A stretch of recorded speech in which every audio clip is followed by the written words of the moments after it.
There's plenty of speculation about spots and what the Browns could acquire relative to a Myles Garrett trade. Here's CBS Sports' Tyler Sullivan with some thoughts.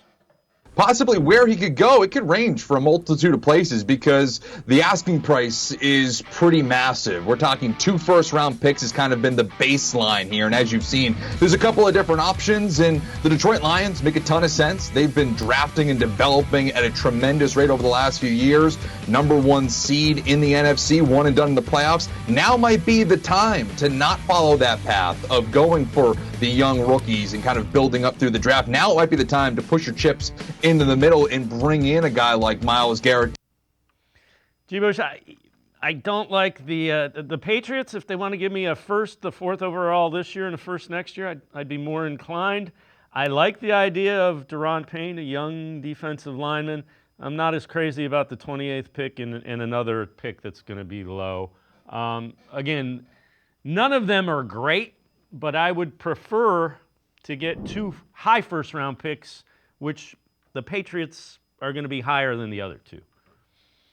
Yeah, give me that Patriots pick. Because what I'm looking at with the Patriots is at least I'm going to have an opportunity to get the number 4 overall pick, and you're dealing with basically a rebuild. Drake May sounds like they got their quarterback, so I'd be inclined to do that one. I'm not interested in the Detroit Lions pick. I mean, it's the 28th pick this year.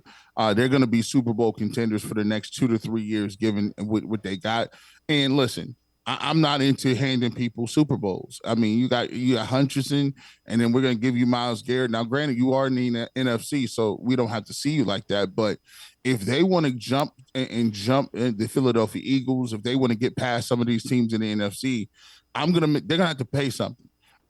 If you're all in and you need to go all in to get a Myles Garrett, all in means them same picks that we was all in for with Deshaun Watson. So we got fleeced for 3 first-round draft picks.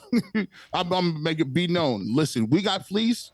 The goal of this exercise is to fleece somebody else, and these glorified second-round picks from these contenders aren't going to get it done. You're drafted 28, 29, 30th, and then you're going to give us a couple of these and one this year and one that. No.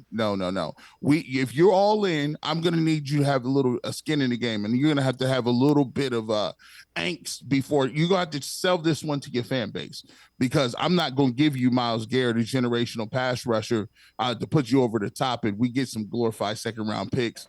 I like the fact that the Commanders are going to give me Daron Payne. They're a team that could take a step back. They did win 2 playoff games last year.